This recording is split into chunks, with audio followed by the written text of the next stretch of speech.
Welcome to Sister Talk. I'm Danita. Hi, I'm Darcy. You guys know me if you've been watching Sister Talk. I'm Jesse. I'm her husband. So I'm Dina. She's one of our sisters, right in Yes. the middle with me. Yeah, right after you. Topic is the love she most desires and the respect he desperately needs. And this idea came from a book.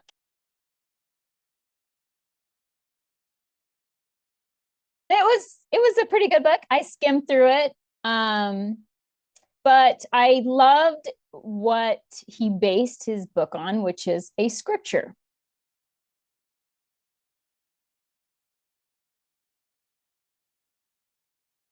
And I just thought that was interesting that men are literally commanded to love their wives as themselves. I'm interested to see what you think about that in your interpretation of that, Jesse, and what that means to you, and that we need to reverence our husbands. So I'll let Jesse and Darcy share their insights on this one first. Well, I can only tell you from my experience, and I feel like I've gone through a lot of different experiences in my life, some good, some bad. Definitely got my trials in there, and learned a lot and grew a lot. I can't say that I speak for every guy out there because I know that everybody has different things that happen in their lives and different experiences and things like that. But at the same time, um, from what I've spoken with others, it seems like there are many times when we do have a lot of things in common, such as the way we're treating our spouses and the way that we live our lives in a loving and respectful manner. And so when it comes down to loving your wife the way that you love yourself, I can honestly say I think I love my wife more than I love myself, and I love, not that I don't love myself, but I try to put her up ahead of me or above me, and just try to respect her in that manner. So, and I can't say that I always did that. When I was younger, I felt like I was maybe a little more selfish and didn't quite understand the value of having someone to grow together with as one, I guess I could say.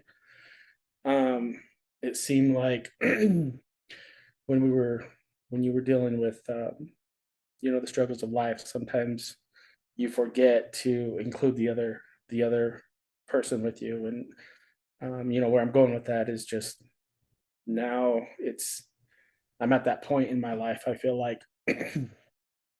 Um I feel like we're more of one, and we work together, and we go through trials together, and we try to build each other up instead of tear each other down. It takes a lot of work. And so, from my experience, I feel like the more you work on those things, the more you work on putting your spouse first, actually brings you closer. And I've noticed that by doing that myself, I feel like I'm getting that much more in return. Jesse, I loved your thought on how working together, especially, don't you think that's true in a blended family?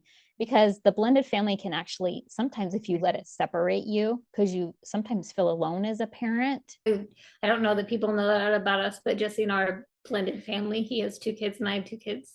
And we got married, we meshed them together, and it was hard at first, but and I'm a very independent person, so it was very hard to learn how to be by his side. Life is so much sweeter when you have that companion that is helping you grow and helping you, when you're going through these trials that everybody has, and you have that companion with you, that on the days when you're falling apart, you just want to throw your hands up. And when you're used to doing that alone, when somebody comes and wraps their arms around you, and you're not going through this battle by yourself. And that has been one of the best things that we've got to experience. One of them was a helpmate. That's huge. And I think that's something that men need and women need. They need a helpmate. So when he's down, I find ways to lift him up. And when I'm down, he finds ways to lift me up. If we're going through trials, we go through them together. One of the other things was what the book talks about over and over again. And at first, Jesse and I did not agree with the book. I don't even know if we still do, but it's respect. Men need respect. And I do agree with that. Men do need respect. Yeah. Respect is earned. So I feel like that's something that needs to come with a few other things. But then women don't realize a lot of times the way they talk to their husband, and maybe vice versa, men don't realize how they talk to their wife. Yeah. Our argument was Right. that we agreed that they need respect, but it needs to be earned. Like, there's a lot of, I hate to say it, but there's a lot of men who request to be respected that haven't quite put the effort into earning that respect. When you're talking to your spouse, you should never talk down to your spouse. A big thing is instead of asking your husband for help, you demand help. So like if you are needing him to fix the sink, like you could say, you need to come over here and fix the sink. Or you can say, I would really appreciate it if you would, help me fix the sink. So how you say it and not what you say. So yeah. And that goes the same way with women, right? When our husbands say something to us, like says it lovingly and appreciative or demanding and servitude, it's very different. Yeah. yes. Another one we had is and this is a hard topic to talk about, but it's intimacy. And men need intimacy. That is something that needs to happen in a marriage, and it shouldn't be something that they have to ask for or beg for. It's something that needs to happen. We were actually talking about that on the way here, how a man's perspective on intimacy is a little different than a woman's perspective. So men, we always go straight to sex, straight to intimate with your spouse, and to us it's like that's how we're showing your love. That's how we show you we love you, and that's how in our heads it makes sense to us, like, hey, you're the only woman in my life, you're the only woman I share this intimacy with, this is me showing you love. Intimacy is needed on both sides, all intimacy, but for women sometimes need intimacy without it going to the bedroom. They need hugs and they need an I love you, and they need affection without that. So that both of those need to happen. There's many times when I'm just trying to relax, and I'll sit on the couch and I'll just be like, all right, I'm not going to do anything work related right now, I'm totally stressed out. And Darcy will see me and she'll come and she'll just jump on top of me and just wrap her arms around me, and she'll just sit there for 10 minutes or whatever and just holding it, and just hold me, and that really, like, I don't know, it's a stress reliever on my end also. So it's just, I don't know, I love that. So Dina, share with me how you show love, or how you feel loved by your husband, and how you show respect for your husband. What have you found in your relationship that works really well? You guys have been married a long time. I want to share a little bit about that. Yeah, it'll be 26 years in December. I think some things that I think the kids notice is like I always try to be there when Steve leaves and give him a hug and a kiss usually. And when he comes home, he usually tries to find me. And so I think something that I like to do too is I randomly make Steve dance with me. Like, Oh, play a song and the intimacy, right? yeah, it Or helps. probably both of you.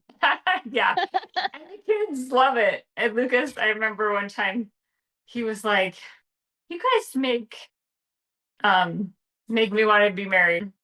Also, your kids seeing the interaction, positive interactions.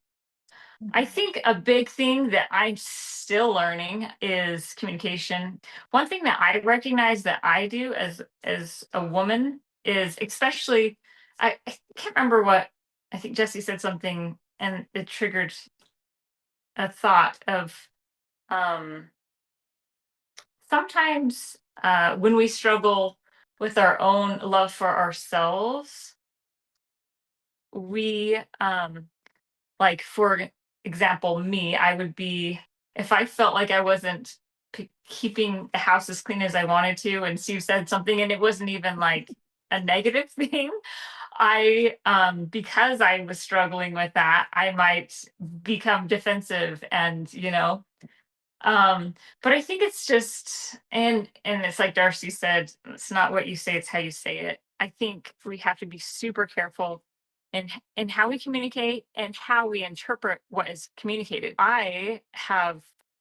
We have cameras in our house, and so after conversations, I have gone back and reviewed the footage, and I recognize, and I can't deny it, I recognize that what was said and what I felt was said was actually two different things.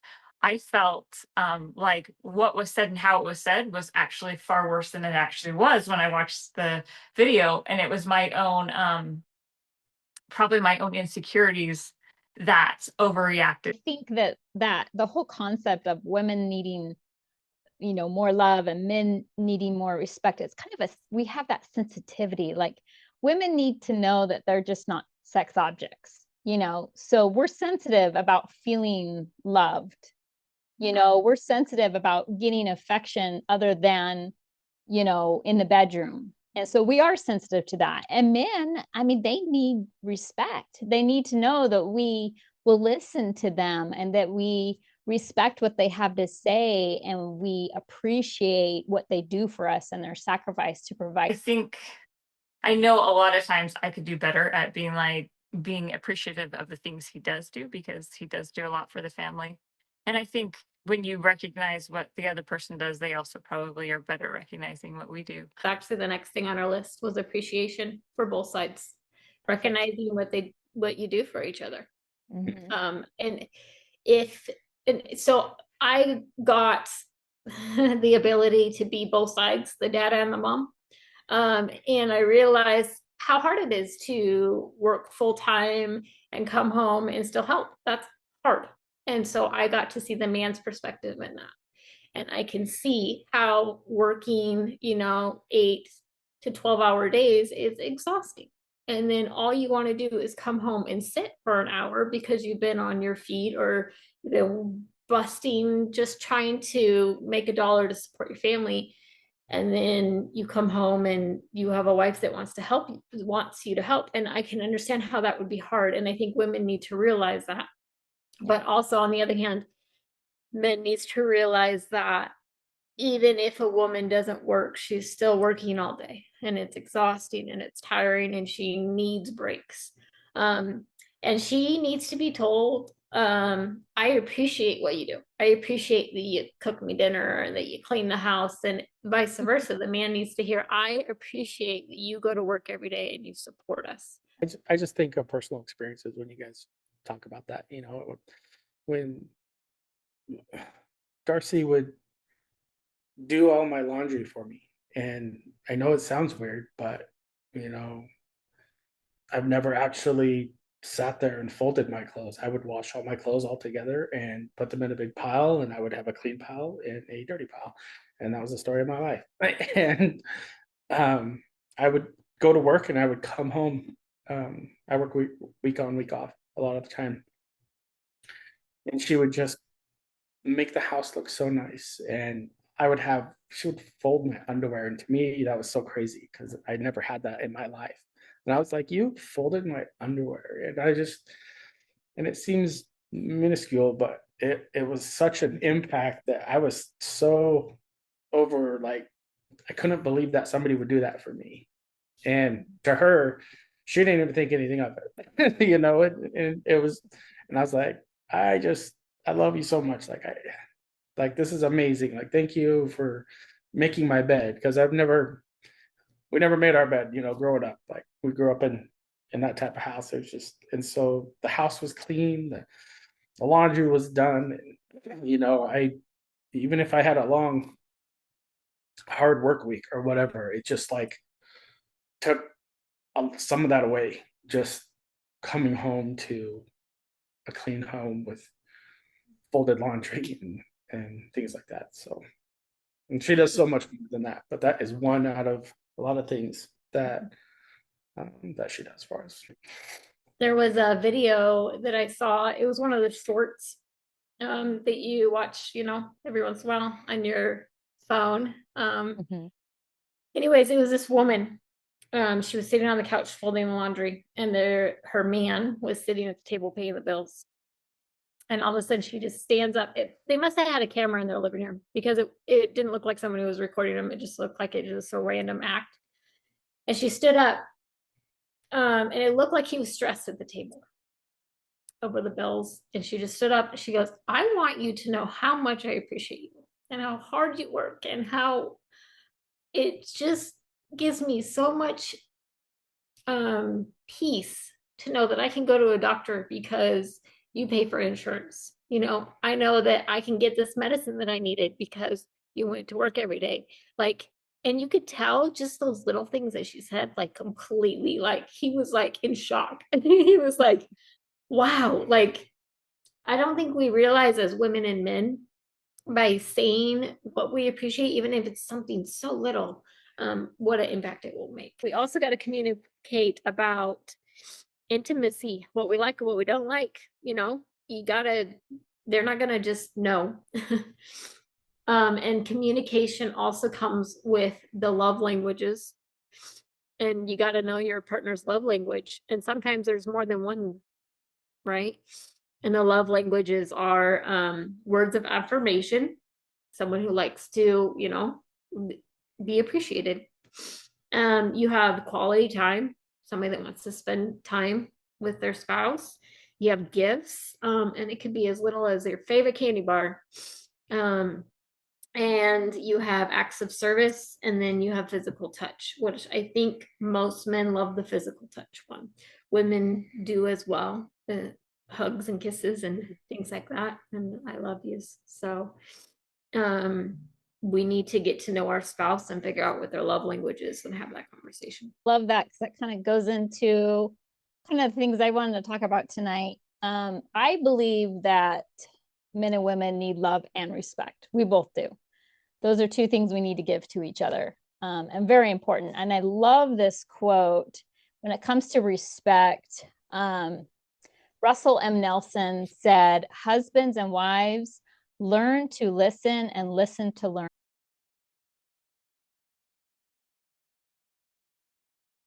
from one another. I think we need to practice listening to each other and learning from each other rather than trying to like control the conversation, like you said about communication. I think that shows respect, is when we take the time to listen and learn from each other. And then the other one is love. And it's said in this book that I'm studying, it talks about how husbands, well, in the proclamation to the family, it says husbands and wife have a solemn responsibility to love and to care for each other. And then it talks about how we can love each other better. And one of the things it says is to find out our partner's love preferences, like what Darcy mentioned. And I think that's great. If you haven't done the love language, you should sit down with your spouse and find out each other's love languages. But I have something new. There's this thing called the 6 human needs. I don't know have you guys heard of the 6 human needs by Tony Robbins? So he says that all humans have these 6 needs, kind of like the love languages, right? But everybody has 2 top, like their highest needs. And what you need to do is learn what your spouse's needs are and choose 3 ways to meet those needs. So we're going to test Darcy and Jesse for a minute here. I'm going to list the needs, okay? And I'm curious as to what your guys' top needs are in your relationship. So as I talk about them, and everybody else who's listening, sit down and write down. And Dina, I'm curious what yours are too. What are your top 2 needs?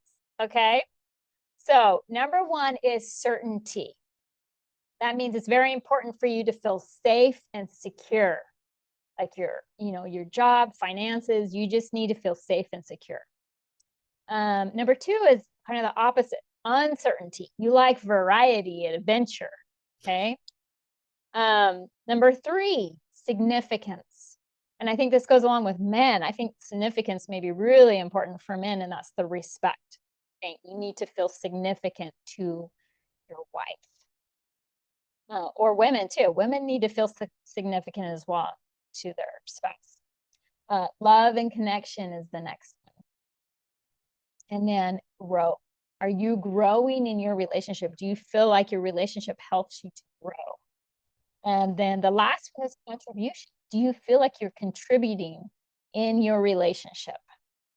So take a moment. Let me know if you need to think about that a little bit, or did you know instantly what your top ones were? Tell me, are you struggling with some of those? I took a test, and in the description, I will have a test. So you can sit down and take the test and see what your top needs are and what your spouse's needs are. I think certainty and like to feel like I'm contributing to our relationship. Contribution. I guess certainty for you, Darcy, and mainly because of what you've been through in your life.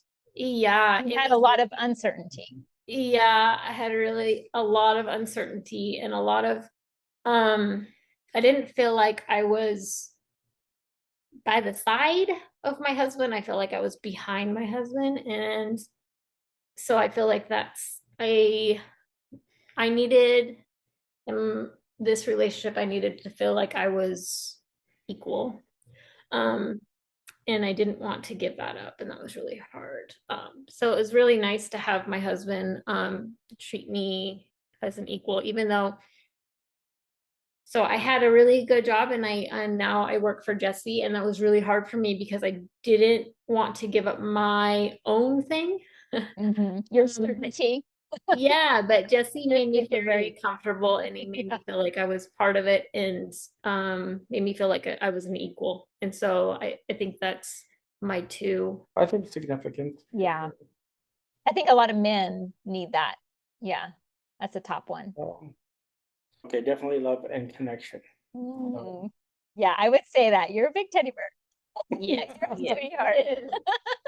That's how Darcy described you.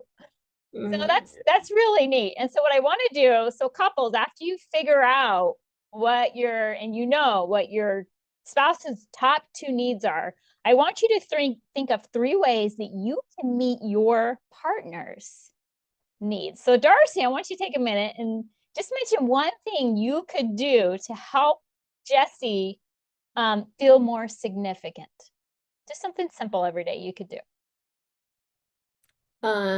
Well, I already do the 2 things actually. Now that I think about it, I tell him. I could tell you what she does. Okay, go ahead. She sees me stressing out. Like right when I wake up, I look at my phone, and it's what I hate most about my mornings. And I got to go through and answer all these emails or any issues that we have with the company, and she's right there, and she's supporting. Is there anything I can do? Do you want me to make you breakfast? Like, I am not a big breakfast person, but she's so willing to take any kind of burden off of me. And that makes you feel significant. Why? Yes, exactly. Because she cares about my well-being. Yeah. And she makes that very clear, throughout the week. So Yeah, and Darcy, your need for security, how does Jesse meet that need for you, or Jesse, how do you help meet that need for her? Security, like he just said, to be honest, I don't have to worry about him being unfaithful, and he has a way of knowing that I'm loved. I know that he loves me, and that security. He works hard, so he pays all the bills, and I don't have to stress about that. So all I have to stress about is helping him in any way possible. Um, and I don't know, it just he everything that I used to worry about, I don't have to worry about with him. It's See, just this is a nice. wonderful example of two people learning each other's needs and meeting your needs. And when that happens, the relationship works much better when we can meet each other's needs and understand each other's needs. Yeah. So, But it doesn't come without communication, because in the first yeah. part of the marriage, he was working really, really hard, but I wasn't speaking up for myself in the sense that I needed some more stability. And so it came through communication where we got a happy medium to where I'm happy and he's happy. And so yeah, so it came Yeah, through. wouldn't it be great if you had this conversation earlier in the marriage? You didn't have to go through the bumps and bruises of it. So that's why couples sit down and talk about each other's needs and how you can meet each other's needs. Yeah. It's really important, that communication, right? Been married a long time, and I recognized that I've never been a good communicator. And and I think for me, when something bothered me or whatever, I didn't ever express it. And like I remember when you finally, a person like me, when you finally do express it, it's more passionate, right? But but Steve's like, well, just tell me. Like if I know, then and I'm like, oh, I could have like had him perfectly trained by now. It's been 26 years, right? But I've had to learn to communicate, and the more I'm able to communicate clearly, and the better, and communicate in a positive way and not a reactive way. And so I have grown a lot, and I still have so much growing to do, but I think I just didn't recognize my own needs, and I didn't recognize that I wasn't speaking my my feelings. And so just doing that, and it helps him too. He's like, please just tell me what you want, tell me what you're thinking. We need a leader. We need a man who leads us in prayer. A man that's willing to pray over us, a man um who we feel like could I don't know how to I think that's really good, Darcy, because that, how you guys talked about how you have to earn respect. That causes a woman to respect her man when he steps up spiritually and leads. There's nothing more with the attractive than a man's spirit. I used to pray like, help me to resolve my problems in my marriage, because I know that the Lord doesn't expect those types of things to happen in a marriage. He expects us to communicate and to forgive and to be respectful and not to belittle or break down one another. And I just thought that I could never reach that in my life. Like I felt like it was almost, like that would never happen for me.